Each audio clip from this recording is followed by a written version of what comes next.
নমস্কার বন্ধুরা, শ্যামলী রান্নাঘরে আপনাদের সবাইকে স্বাগত। তো আপনারা কেমন আছেন? আশা করি খুব ভালো আছেন। তো আমিও ভালো আছি। তো বন্ধুরা, এখানে দেখুন, আমি এখানে মাটন নিয়েছি। মাটন আমার এখানে 600 গ্রাম আছে। তো মাটন আপনারা অনেক রকমভাবে রান্না করে থাকেন, তো আমি কিভাবে রান্না করব সেটাই আপনাদের সঙ্গে শেয়ার করব। তো এই গরমের সময় কিভাবে হালকা পাতলা করে রান্না করা যায়, তো বন্ধুরা সেই রেসিপি নিয়ে এসেছি। তো চলুন বন্ধুরা, ভিডিওটি শুরু করা যাক। তো ম্যাগনেট করার সময় আমি এখানে একটু কুচিয়ে রাখা পেঁয়াজ একটা দিয়ে দিলাম, আর দেব 1 টেবিল চামচ আমি এখানে নুন দিয়ে দিলাম, এখানে হাফ টেবিল চামচ হলুদ দিলাম, আর দেব আমি এখানে রেগুলার যে লঙ্কার গুঁড়ো, সেই লঙ্কার গুঁড়ো আমি ছোট চামচ, আমি 2 টেবিল চামচ দিয়ে দিলাম। জিরের গুঁড়ো, ধনের গুঁড়ো একই সঙ্গে মেশানো আমি দিলাম এখানে 1 টেবিল চামচ। আর দেব এখানে আমি দই দেব 2 টেবিল চামচ, আমি টক দই দিলাম। এখানে হাফ টেবিল চামচ আমি আদা বাটা দিলাম। এখানে আমি রসুন বাটা এখন দেব না ম্যাগনেটের সময়। তো আর দেব আমি এখানে কাঁচা সর্ষের তেল 3 থেকে 4 টেবিল চামচ দিয়ে দিলাম। দিয়ে এবার আমি খুব ভালো করে সব রকম মশলা দিলাম। খুব ভালো করে আমি এবার মশলাগুলো মাটনগুলোর সঙ্গে মিশিয়ে নেব। এভাবে আমি ম্যাগনেট করে আমি 30 থেকে 40 মিনিটের জন্য রেস্টে রেখে দেব। তো আমার এই চ্যানেলে নতুন কোনো বন্ধু এসে থাকলে আমার এই ছোট্ট চ্যানেলটিকে সাবস্ক্রাইব করে আমার এই চ্যানেলের পাশে থেকে যাবেন। নতুন ও পুরনো বন্ধুদের অসংখ্য ধন্যবাদ ও অনেক অনেক ভালোবাসা। আমার ভিডিওতে একটা লাইক দিয়ে শুরু থেকে শেষ পর্যন্ত দেখবেন। তো চলুন বন্ধুরা, আমি এখানে 40 মিনিটের জন্য রেস্টে রেখে দেব। এবারে আমি একটা মশলা তৈরি করে নেব। এখানে কিছুটা রসুন আছে, আর নেব এখানে কিছুটা আদা, আর নিলাম আমি 6টা কাঁচা লঙ্কা। তো গরমের সময় কাঁচা লঙ্কা খাওয়া খুবই ভালো। আর নিলাম এখানে আমি একটা টমেটো, আর নিলাম একটু পেঁয়াজ কুচানো, একটা থেকে অর্ধেক পেঁয়াজ কুচানো, একই সঙ্গে আমি পেস্ট করে নেব। এবারে আমি একটা কড়াই বসিয়েছি, দিয়ে দিলাম সর্ষের তেল। তো তেলটা খুব ভালো মতন গরম করে নেব। আমি গ্যাসের ফ্লেমটা হাইতে দিলাম। এবারে আমি তেলটা গরম হয়ে গিয়েছে, আমি অল্প একটু নুন দিয়ে দিলাম তেলের মধ্যে, দিয়ে তেলটা একটু নেড়ে দিলাম। তো আমার খুন্তির মধ্যে জল ছিল, তাই চটপট করে আওয়াজ হলো। এখানে আমি 2 পিস আলু নিয়েছি।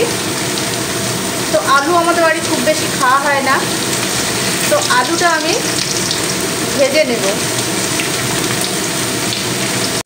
আর দিলাম খুব সামান্য হলুদ দিলাম। হলুদ দিয়ে ভাজলে আলুটা দেখতেও ভালো লাগে। দিয়ে ভালো করে আলুটা উল্টে পাল্টে একটু লাল লাল করে ভেজে নেব। তো বন্ধুরা, আলুটা ভাজা হয়ে গেছে। এবার আমি আলুটা উঠিয়ে নেব। ওই তেলের মধ্যে আমি একটা শুকনো লঙ্কা দিলাম, আর দিলাম একটা তেজপাতা, আমি কেটে 2টো করে দিলাম। তো তেজপাতা বন্ধুরা কেটে দিলে তবে টেস্ট ভালো হয়। আর দিলাম একটু গোটা জিরে, গোটা সাদা জিরে। এবারে ওই তেলের মধ্যে আমি এবার কুচিয়ে রাখা পেঁয়াজ দিয়ে দিলাম। তো আরও একটু তেল দেব, মশলাটা কষাবার মতন তেল দিতে হবে। তো পেঁয়াজটা কষানো হয়ে গিয়েছে। এবারে আমি যে মশলাটা তৈরি করলাম, ওই মশলাটা দিয়ে দেবো। তো মশলাটা দিয়ে আমি কিছু সময় খুব ভালো করে কষিয়ে নেব, একটু সময় নিয়ে। যতক্ষণ না মশলার কাঁচা গন্ধটা যাচ্ছে ততক্ষণ গ্যাসের ফ্লেমটা মিডিয়ামে রেখে মশলাটা কষাতে হবে। তো এখানে এবারে আমি দিয়ে দেবো টেবিল চামচ হলুদ দিলাম। তো আরও আমি 1 টেবিল চামচ রেগুলার যে লঙ্কার গুঁড়ো 1 টেবিল চামচ দিয়ে দিলাম। তো বন্ধুরা, আপনাদের লঙ্কা যেমন পছন্দ সেই অনুসারে কমিয়ে বাড়িয়ে দিতে পারেন। এখানে আমি 4 টেবিল চামচ টক দই নিয়েছি, মিক্সিতে একটু ঘুরিয়ে নেব। তো মিক্সিতে ঘোরালে একটু পাতলা হয়ে যায়। এবারে আমি মশলার সঙ্গেই টক দইটা দিয়ে দিলাম, দিয়ে একই সঙ্গে কষিয়ে নেব। তো মশলাটা থেকে তেল ছেড়ে দিয়েছে বন্ধুরা, দেখুন। তো এবারে আমার মশলাটা খুব ভালো মতন কষানো হয়ে গিয়েছে। এবারে আমি ম্যাগনেট করে রাখা মটনগুলো দিয়ে দিলাম, দিয়ে আমি কিছু সময় কষিয়ে নেব। তো বন্ধুরা, এভাবে মটন রান্না করে একবার খেয়ে দেখবেন, কত সুন্দর টেস্ট হয়।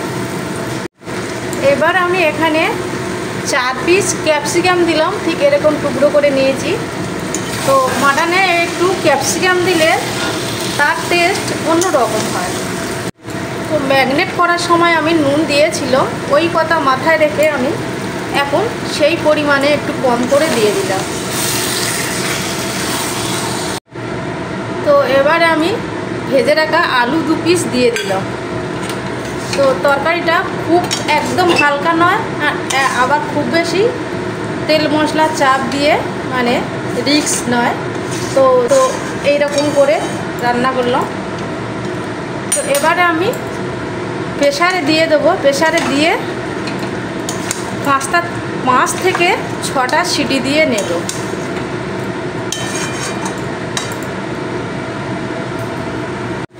এইবার আমি হাতা দিয়ে তুলে নেব প্রেসারে। এইবারে ওই কড়ার মধ্যে আমি একটু জল দিয়েছি, জলটা গরম করে প্রেসারে দিয়ে দেবো। আপনাদের যতটা ঝোল দরকার সেই অনুসারে জল দিয়ে নেবেন। তো কড়াটা ধুয়ে খুব ভালো করে গরম করে নিলাম জলটা। এবার আমি গরম জলটা দিয়ে দেবো। তো আবারও বলবো বন্ধুদের, আপনাদের ঝোল যেমন পছন্দ কমিয়ে বাড়িয়ে জলটা দিয়ে দেবেন। তো আবারও আমি এই কড়ার মধ্যে ঢেলে নেব, নিয়ে এখানে আরেকটু মিট মশলা দিতে হবে। তো কত সুন্দর কালার এসছে দেখুন বন্ধুরা, দারুণ একটা গন্ধও ছাড়ছে, খেতে তো দুর্দান্ত হবে, টেস্টি।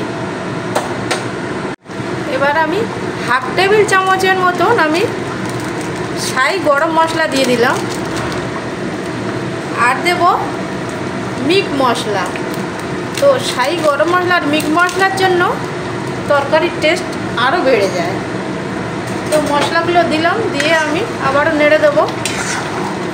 মশলাটা সব জায়গায় খুব ভালো করে মিশে যাবে। তো এতক্ষণ পর্যন্ত আমার যে সকল বন্ধুরা আমার ভিডিও জুড়ে আমার সাথে থাকার জন্য অসংখ্য ধন্যবাদ, অনেক অনেক ভালোবাসা। তো এই ছিল আমার আজকেকার মটনের রেসিপি। কেমন হলো, কোনো অংশে আপনাদের একটু হলেও যদি ভালো লেগে থাকে একটা লাইক কমেন্ট শেয়ার করবেন, সাবস্ক্রাইব করে বেল বাটনটি অন করতে ভুলবেন না।